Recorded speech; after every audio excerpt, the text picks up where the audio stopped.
Under 30 had a clue. 6 Music. Good day, bad day. More or less 64046, and that was Barrington Levy's Here I Come, and before that Alabama Shakes and Hang Loose and Good Day, Bad Day. Today we're joined by Nick Pollard. Hello, Nick. Hello there. Whereabouts in the world are you, Nick? I'm in Portsmouth. In Portsmouth, and is that where you grew up, or is that where you ended up? I've been here all my life. Have you? And what do you do, Nick? Sadly, I'm unemployed. I'm a student finishing up my degree, doing music journalism. Oh, really? That's something you'll be familiar with. Yeah, so, well, I suppose it's quite difficult, though, finding avenues to use your music journalism degree, is it? Is that the problem? Oh, it certainly is, I think. Everywhere's taken. What did you do? Did you write for the student union magazines and things? Have you sent off stuff to people? Yeah, lots of students have been running their own sites and magazines, and I've got my own blog and things like that to build up a portfolio. Yeah. But I'm sadly yet to be employed. Right. And what do you specialise in anything, or do you write about anything and everything? I'd say anything and everything. I try and cover as much different kinds of music as I possibly can. Right.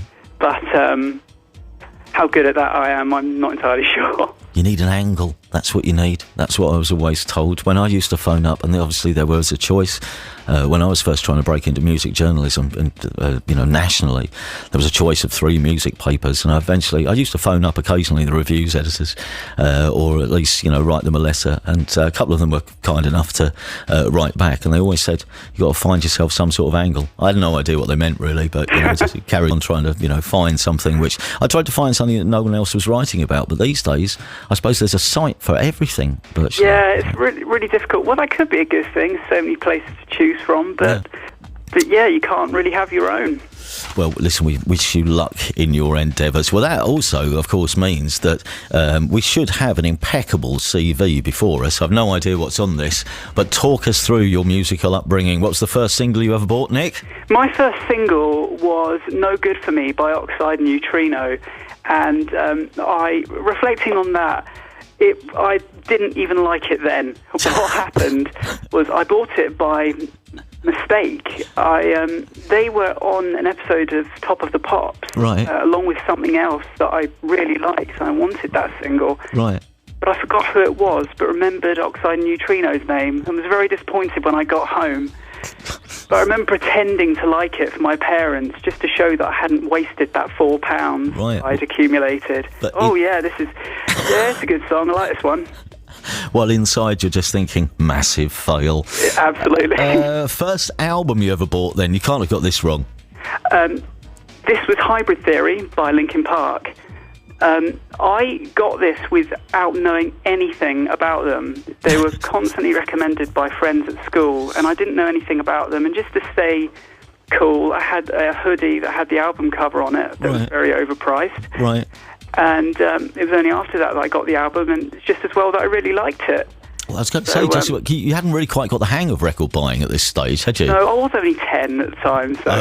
Yeah, fair enough. It was, Linkin Park, that was possibly that new metal scene, and I know there's a lot of these things that have come and gone, but there was a certain feeling of peer pressure. There were a lot of people who got into that scene, and it became something that was big at schools, maybe not as young as 10, but it did seem for a while there were a lot of teenagers who sort of hung around in groups who all liked that same music. It did, but it was before... I was old enough to sort of pick up on the grumpy side of things. Right. And so that went well. All right. First gig that you ever saw, what was that? The first gig I went to was Wednesday 13 from the Murder Dolls. So very metal show. And I was 13 at the time, fittingly. Right. And that was another one I went to knowing very little about them. And I was dragged along to that by the very same friends. Right. And it's just as well that I really liked it. I think it was more down to the fact that I was wowed by just how loud it was, and the amount of times that he swore, which was hilarious at the time.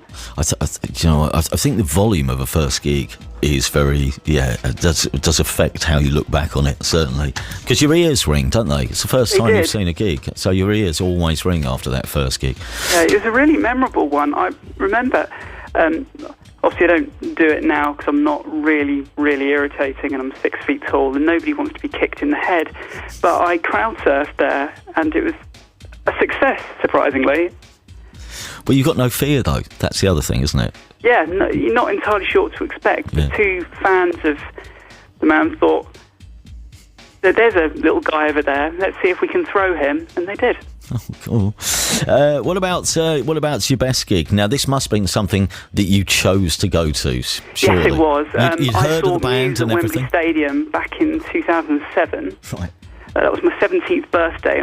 That was actually the third time I'd seen them. I was really excited about it, and it was really, really hyped up, because until George Michael stole their thunder, that was going to be the first gig at the new Wembley Stadium. Right. And it was hardly exclusive. Over those 2 days, 180,000 people saw them. Yeah. And they do stadiums all the time now. But it was great. And yeah, I was a massive fan of Muse at the time. Not so much now, but I've seen them live more than I have anybody else. Right. And this sort of, because Muse, I suppose, in a way, were descended in some, relative. I suppose you could you could try and draw a line between Muse and going back to the bands who give you your Good Day record, which is Radiohead. Let Down by Radiohead is your Good Day tune. Yeah, it's not the cheeriest of songs, but it's one of those that builds and builds and builds. It's like a David Bowie Heroes, that kind of thing, that by the end it's really spine-tingly, and I really like that. And it's also the song that they've barely ever performed it, and I find it such an injustice that it doesn't get airplay on when what I think is the best track on the album that gets voted the best album ever over and over and over. So yeah, that's a good I think it would be great to get it on air. Let Down by Radiohead. If it's a good day, if it's a bad day, it's Tom Lehrer, and we will all go together when we go. Why that? Tom Lehrer? Yeah, why Tom Lehrer is your bad day? Well, I think he is possibly the best musical humorist to have ever lived. I think he's brilliant. And if he can make the impending nuclear apocalypse funny, then that's certainly an album for a bad day. And that's another one. He needs another mention on the radio, because he doesn't get enough exposure. I said he is 85 now, but he needs airplay, I think. Okay, all right, Tom Lehrer. I'm a little bit worried by the fact that you say impending nuclear apocalypse, as if it is definitely going to happen. That song was first written about 50 years ago, and it was certainly impending at the time, so people thought. And everyone loved the song at the time that heard it, and it's strangely relevant again. All right, it's Radiohead Let Down, or it's Tom Lehrer. Just before we find out whether it's a good day or a bad day for you, Nick, can you choose us a letter for our Wheel of Your Tune, our weekly game of record collection roulette, where we try and ferret around in your music collections? You can have any of these letters, okay? It's almost half the alphabet, but these are some of the ones we haven't used recently. So okay. Any of these, you can have C, D, E, F, H, J, N, O, U, V, W, or Y. Which one? Oh, Y. Y. Okay. It's Y this week then, right. Okay, so Y, and we'll pick a number to go with that when we spin the Wheel of Your Tune in about 5 or 10 minutes. But to take us to 5 o'clock, Tom Lehrer or Radiohead, it's all down to you, Nick. Good day or bad day?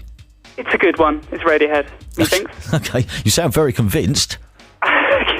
Well, I've been thinking about it for a while. All right, okay. The Radiohead track that doesn't get played enough on the radio, then, as chosen by Nick Pollard. Thanks for coming on, Nick, and good luck with your job hunting. Thanks very much. Take care, fella.